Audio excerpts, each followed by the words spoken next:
difficult, I think, to escape the conclusion that the resignation was delayed in a way that is intended to cause the maximum political damage for Rishi Sunak.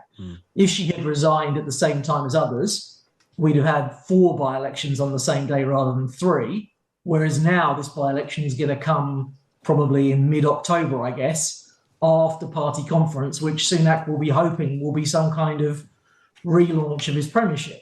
Another by-election for Rishi Sunak and the Conservatives. More than 2.5 months after she vowed to leave the Commons with immediate effect, Nadine Dorries has finally and formally resigned as MP from Mid-Bedfordshire. She did not hold back in her resignation letter, accusing Rishi Sunak of abandoning the fundamental principles of conservatism and warning history will not judge you kindly. She's been talking to the Mail on Sunday. I'm actually shocked that the Prime Minister himself has kind of opened the door on free hits at me from anybody who wants to make them throughout the summer. And it's kind of whipped up a public frenzy, and it's resulted in the police having to visit my home. But this nonsense that my constituency and my constituents have been ignored, it is nonsense. Rishi Sunak became Prime Minister without a single member's vote or a vote from the public. No one has voted for him to be in that job. There's been no emergency fiscal measures, no emergency budget, no debate. There is no plan. It didn't need to be this way. It didn't need to be this way. Well, let's get the thoughts of former Downing Street Chief of Staff Lord Barwell. Gavin Barwell, good morning to you. Morning. It didn't need to be this way, says Nadine Dorries. How do you interpret that?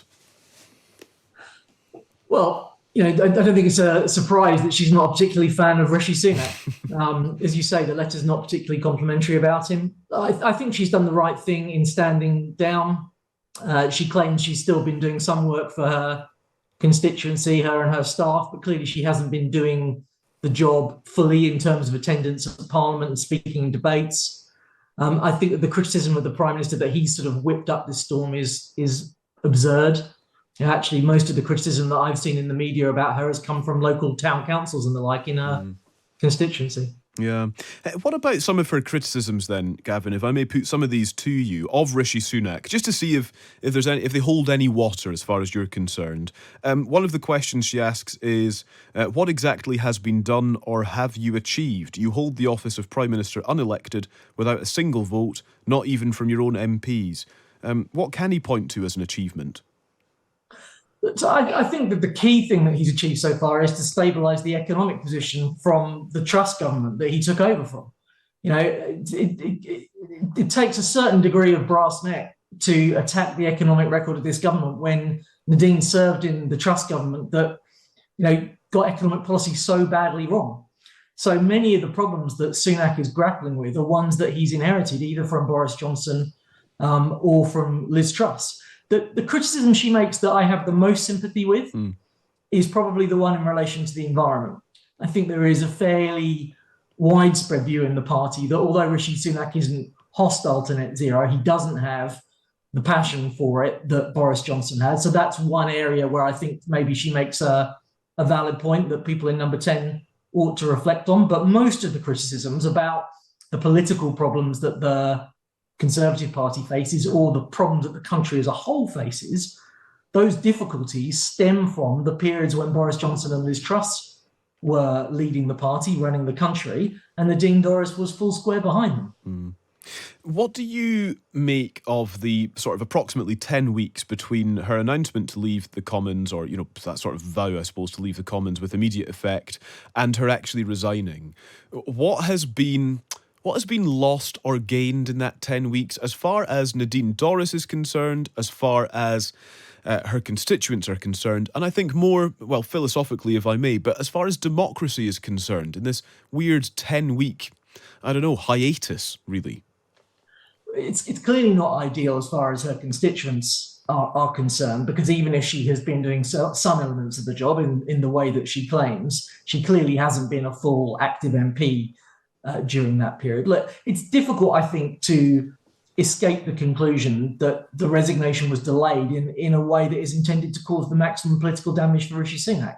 If she had resigned at the same time as others, we'd have had 4 by-elections on the same day rather than 3, whereas now this by-election is going to come probably in mid-October, I guess, after party conference, which Sunak will be hoping will be some kind of relaunch of his premiership. So it's going to be another very difficult moment that Number 10 is going to have to navigate during the autumn. And it's difficult to escape the conclusion that timing wasn't deliberate on her part. Yeah.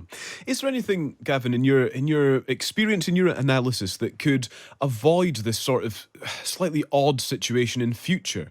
And by that, I do mean the calls from the Prime Minister and from Conservative MPs for Nadine Dorries to just quit, to just resign after her announcement.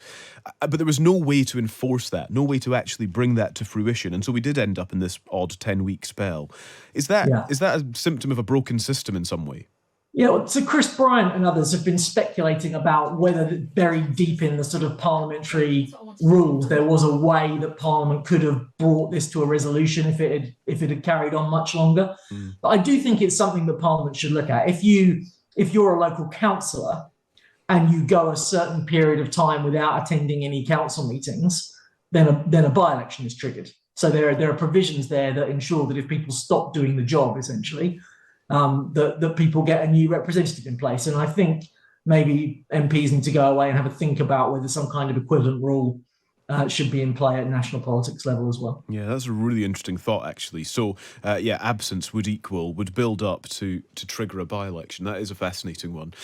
Just in terms of the by-election that will now happen at some stage around conference that you mentioned a moment ago, there is a risk here that it becomes the sort of the biggest swing in by-election history. That if her majority is overturned and Labour take the seat, then it's a bit of a trouncing, actually, for Rishi Sunak. How would you be strategising around this by-election if you were in Number 10 today? Well, the first thing they've got to do is just be realistic. It's always very hard for governments to fight by-elections in midterm. And if we look at the recent by-elections that have taken place, they've not gone well for the Conservatives at all. So their prospects in this by-election are not great. They've got a good local candidate. And so they need to try, if you look at the lesson from Uxbridge, can they try and find a strong local issue that they can use in the campaign to deflect from their national difficulties? The one thing that I would say to you, looking at the results of the last election, that may just give them a little bit of hope, is that in all the previous by-elections that we've had recently, it's been very clear who the challenger to the Conservatives is. And only one of the other opposition parties has really campaigned heavily in the seat. Whereas in this one, I suspect both Labour and the Liberal Democrats are going to try and win. And there's therefore a possibility that the opposition vote is split more evenly, and that gives the Conservatives a shout. And that, I think, will be one of the most interesting things about this by-election. There's a fairly widespread perception that Labour's lead in the polls isn't quite as powerful as it looks, that, if you like, it's more to do with the unpopularity of the Conservatives than Labour's own popularity.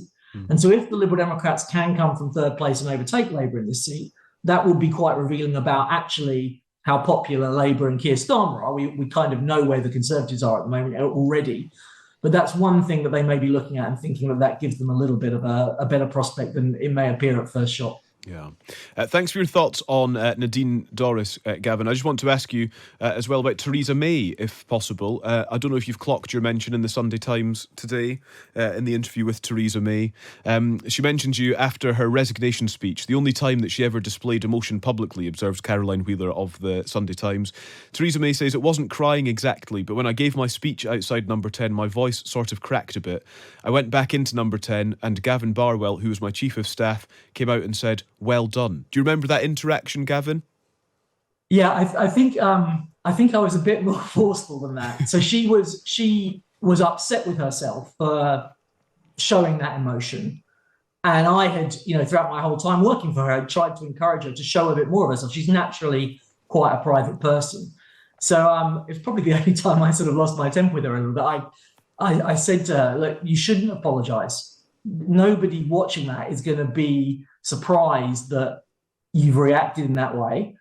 And she replied by saying to me, "Just wait and see how the newspapers use that image tomorrow. I'll be treated differently than I would if I was a male Prime Minister." And she was right about that. But, actually, I think I wish the public had seen more of the real Theresa May. She was, if I was going to make any criticism of her, it was that she's naturally quite a guarded and private person. And I think actually showing emotion, showing the real person would have served her well.